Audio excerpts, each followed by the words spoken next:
오늘 이 예레미야서 본문의 시대 상황은 아주 복잡한 상황입니다.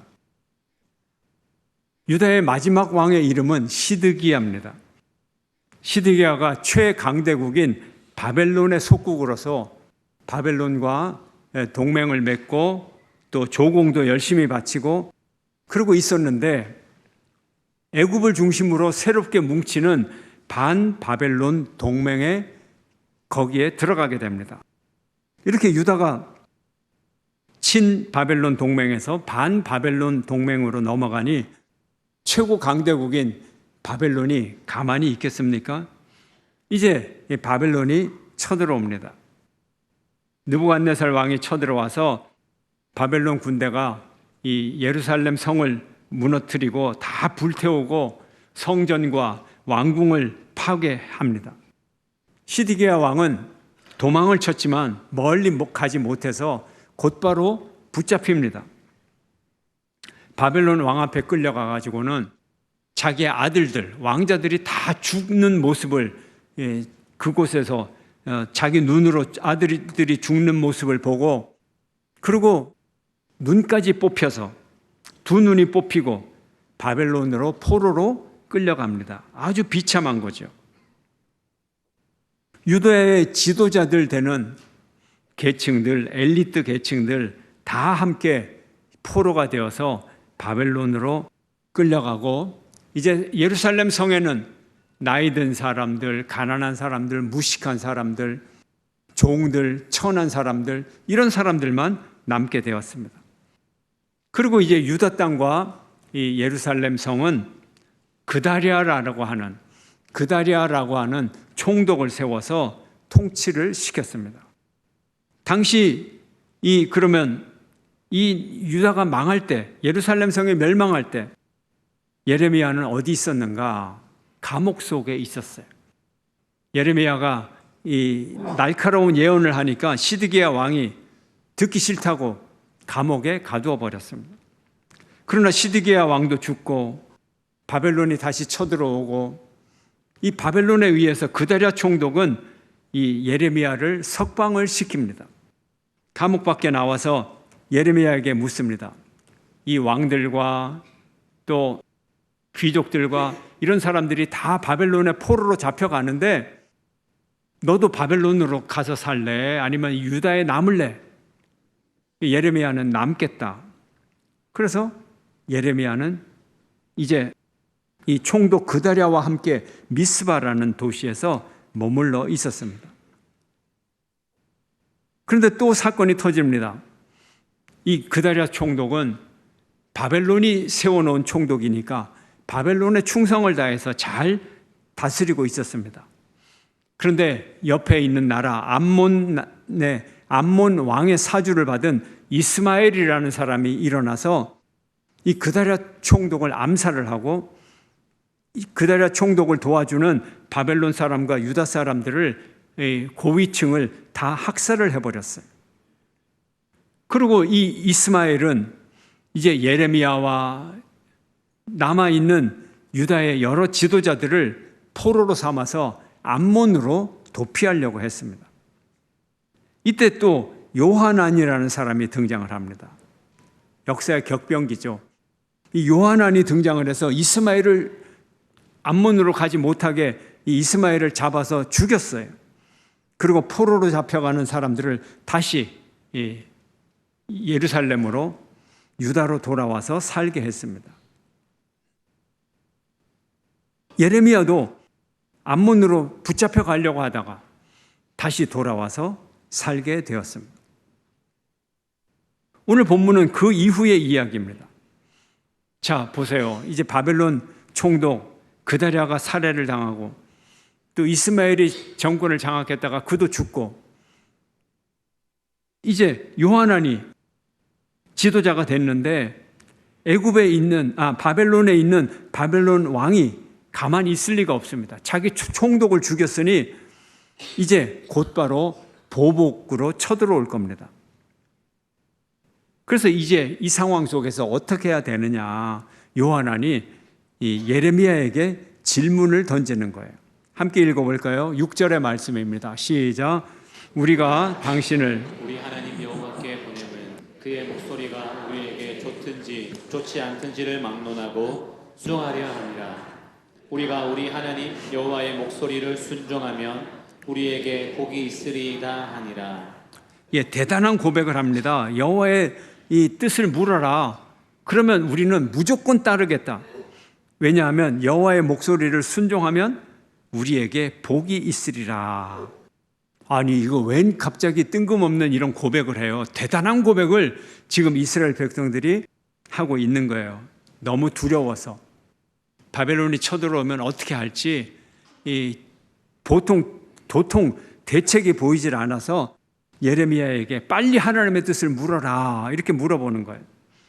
이제 예레미야는 열흘 동안을 기도하면서 하나님의 뜻을 받습니다. 그 결론은 사람들을 모아놓고 말합니다. 백성 높은 장관들에게서부터 가장 낮은 비천한 백성들까지 다 모아놓고 공개적으로 하나님의 계시를 이들에게 공고를 합니다. 애굽으로 가지 말라. 유다에 머물면 하나님이 구원해 주시고 너희들을 견고케 하리라. 이렇게 경고를 합니다.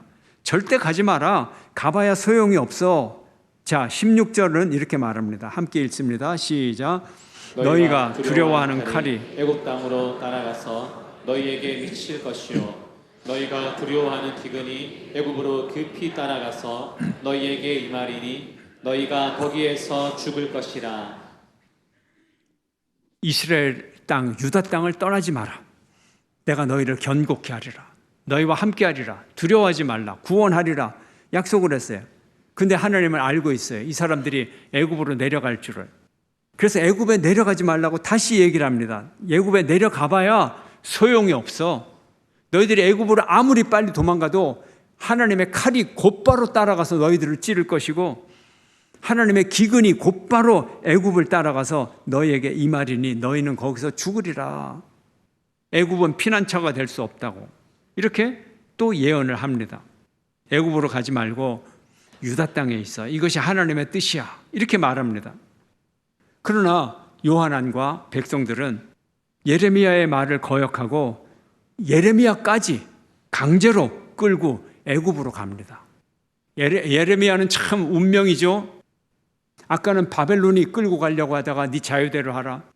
이스마엘이 또 암몬으로 끌고 가려다가 안 가게 되고 이번에는 애굽으로 가지 말라고 했는데 애굽으로 강제로 끌고서 이 예레미야를 데리고 애굽으로 가는 거예요.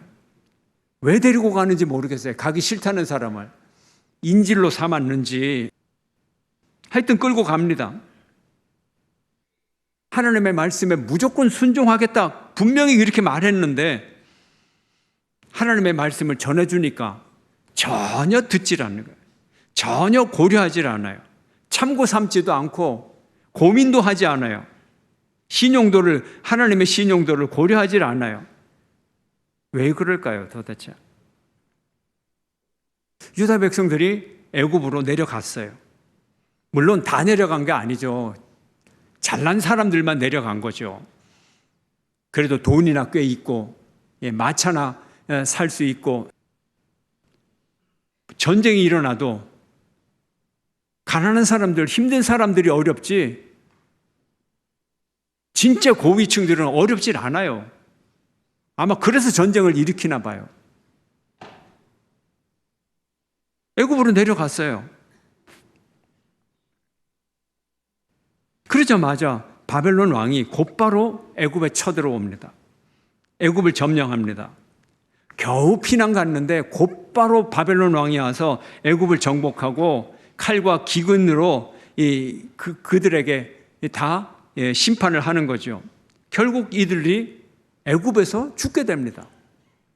유다 땅에 있으면 살 텐데 하나님이 가지 말라고 하는 애굽 땅 굳이 내려가서 그곳에서 죽게 됩니다. 예레미야 아무 죄 없이 그 사람들에게 귀족들에게 끌려서 잡혀갔는데 예레미야도 애굽 땅에서 그의 생애를 마칩니다. 이렇게 끝나게 됐어요.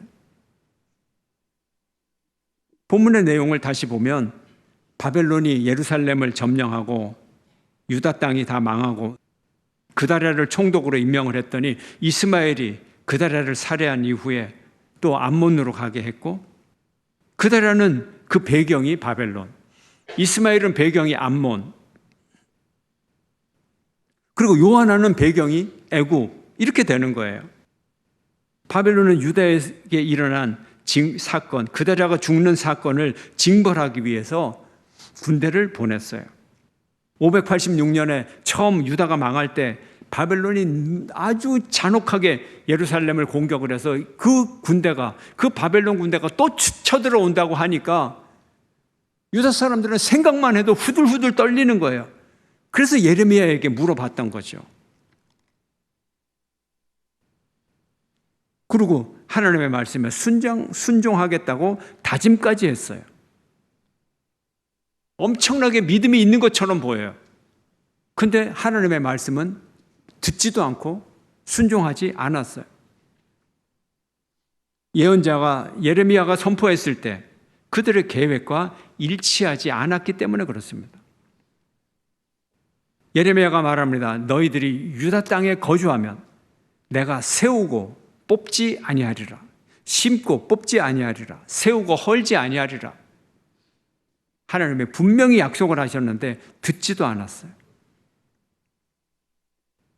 유다 백성은 왜 예레미야의 선포에 순종했나요? 순종하지 않았나요?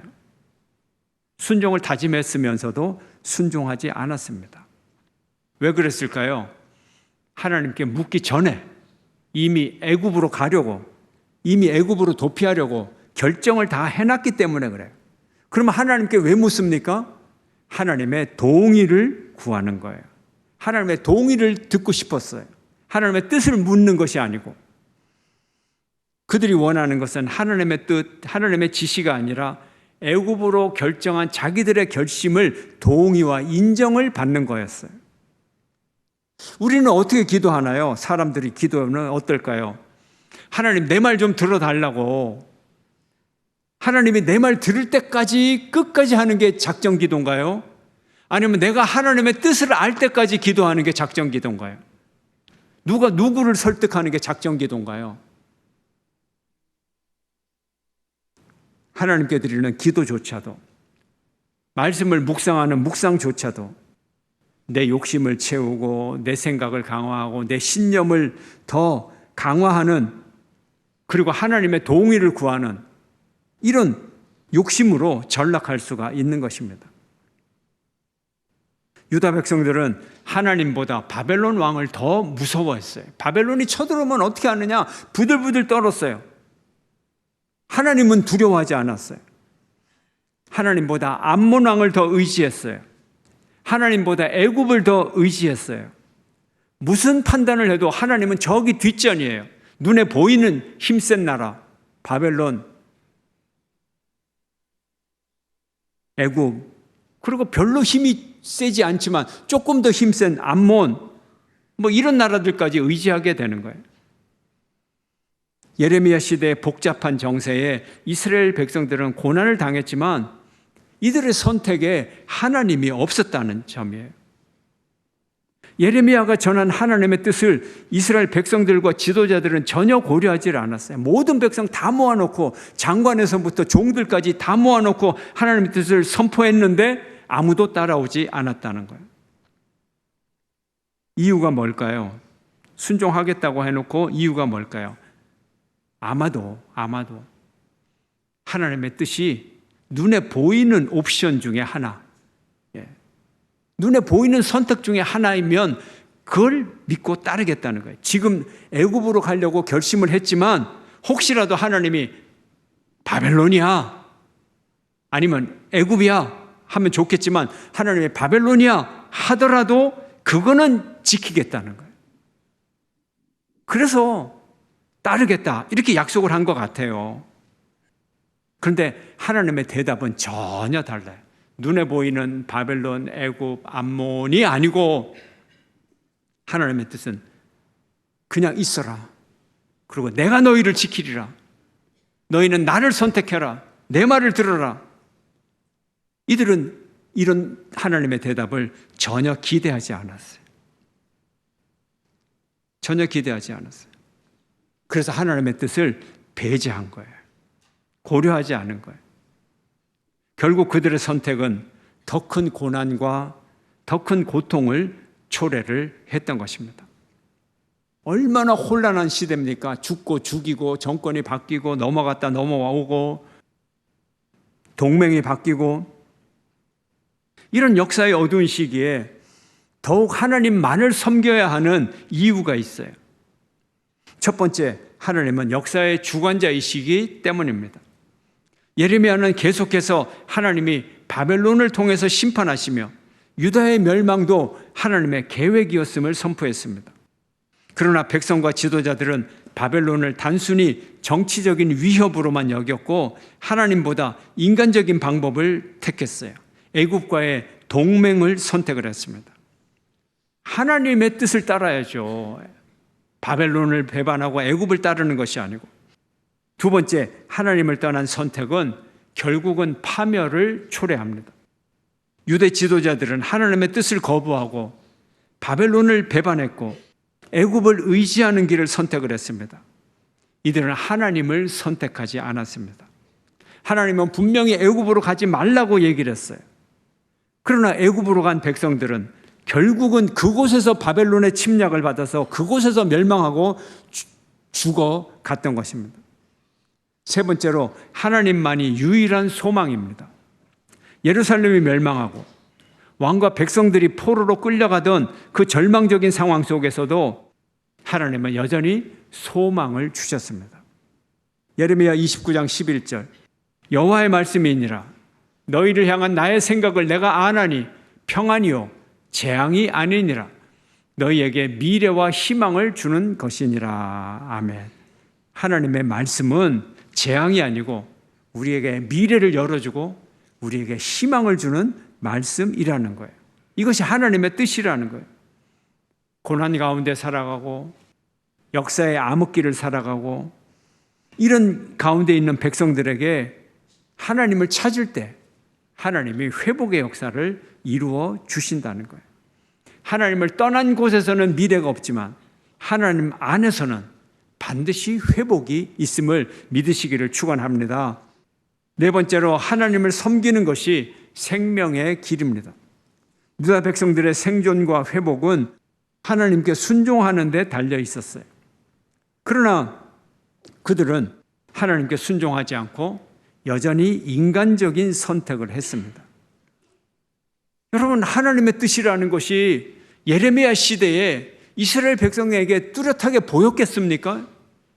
오늘날을 살아가는 우리들에게 하나님의 뜻이 뚜렷하게 보입니까? 안 보입니까? 안 보이죠. 2700년 전, 2600년 전 유대인들이나 오늘날 살아가는 우리들이나 똑같은 사람이에요. 세상의 옵션을, 선택을 뭐로 할 거냐? 하나님을 선택할 거냐? 질문할 때 똑같아요. 수없이 정권이 바뀌고 동맹이 바뀌는 그 상황 속에서 하나님을 선택하라는 것만큼 어려운 선택이 없어요. 뭔데 도대체 뭔데 하나님 선택하는 것이? 오늘날 우리가 이 상황 가운데서 이 나라와 또 국제 상황 가운데서 하나님을 선택하는 것이 뭔데? 어떤 나라를 선택하든지 어떤 사람을 선택하든지 어떤 이념을 선택하든지 그럼 편해요. 눈에 보이는데 그러면 순종할 수 있어요. 근데 하나님은 나를 선택하라.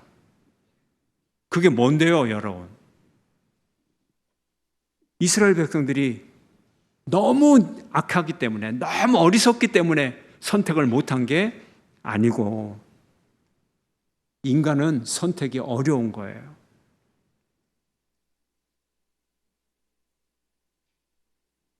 하나님을 섬기는 것이 생명의 길입니다. 인간적인 두려움, 바벨론이 얼마나 두려워요. 이제 쳐들어오기만 하면 다 죽는 거예요. 그걸 아무리 계산을 해도 방법이 없어요. 그냥 하나님이 있어라. 하나님 뭔데요? 하나님이 분명히 약속을 하셨잖아요. 내가 심고 뽑지 아니하리라. 세우고 허물지 아니하리라. 용서하리라. 그게 뭔데요, 하나님? 전혀 고려하지 않았어요. 그때 그들에게 비극이 찾아왔어요. 우리는 애매한 시절일수록, 애매한 시대일수록 더 하나님을 바라봐야 돼요. 하나님이 역사의 주관자이시기 때문에, 하나님을 떠난 선택은 반드시 파멸로 이어지기 때문에, 하나님 안에만 회복과 소망이 있기 때문에, 하나님의 뜻에 순종하는 것이 결국 생명의 길이기 때문에 우리는 어려울수록 하나님을 더 신뢰하고 하나님의 말씀을 기준 삼아야 하는 이유는 이것이 참된 길이기 때문에 그렇습니다.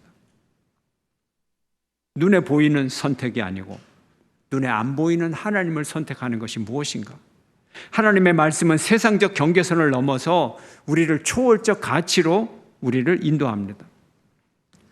하나님이 세상 가치의 경계선을 넘어가는 초월적 가치인데, 그렇다고 해서 하나님은 제3의 선택은 아닙니다. 이제는 좀 달라져야 되겠습니다. 우리의 마음 중심에 하나님을 모시고 이 모든 일 가운데 하나님을 먼저 생각하겠습니다. 하나님의 뜻을 먼저 물어보겠습니다. 내 생각보다, 내 판단보다 이 모든 것을 유보하고 정말 하나님의 뜻을 물어보겠습니다. 내게 하나님은 1등입니다. 아니요, 내게 하나님은 1등이 아니고 영순입니다. 이 세상과 비교해서, 사람과 비교해서 1등, 비교적 1등이 아니라 절대적 선택입니다. 성도 여러분, 위의 것을 찾으시기를 바랍니다. 내 계획보다 하나님의 뜻이 우선인가? 내 생각보다 하나님의 생각이 우선인가? 내 자존심보다 하나님의 권위가 우선인가? 내 공격성, 내 증오, 이것보다 하나님의 자비가 우선인가? 내 마음속의 미움보다 하나님의 긍휼이 우선인가? 시편은 말합니다. 너희는 여호와의 선하심을 맛보아 알지어다. 그에게 피하는 자는 복이 있도다. 여호와의 선하심을 맛보아 알지어다. 하나님의 선하심을 경험하고 경험할 때마다 하나님은 선하신 분이야. 하나님의 성품을 맛보아 알게 됩니다. 하나님의 선하심을 맛보아 아는 여러분이 되시기를 축원합니다. 순종하는 사람이 하나님의 선하심을 맛볼 수 있습니다. 맛본다는 게 뭐예요? 실험해 본다는 거예요. 경험해 본다는 거예요. 하나님을 실험해 보시기를 바랍니다. 말라기는 말합니다. 만군의 여호와가 이르노라. 너희의 온전한 11조를 창고에 들여 나의 집에 양식이 있게 하고 그것으로 나를 시험하여 내가 하늘 문을 열고 너희에게 복을 쌓을 곳이 없도록 붙지 아니하나 하나 보라. 시험하여 보라. 하나님의 말씀입니다. 하나님을 시험해 보십시오. 여러분의 판단 가운데 하나님의 나라가 우리에게 가장 먼저 임하기를 기도하고 그렇게 살아보십시오. 하나님의 선하심을 시험해 보십시오. 맛보아 아시는 여러분 되시기를 축원합니다. 바벨론, 애굽 집착하지 마시고 내 고집, 내 판단에 집착하지 마시고 예수님은 겟세마네 동산에서 기도하시고 십자가에 달려 자기 목숨을 버리기까지 순종을 했습니다. 하나님께 묻고 당신의 뜻을 순종하여 살아가는 저와 여러분이 되시기를 주의 이름으로 축원합니다. 기도하겠습니다.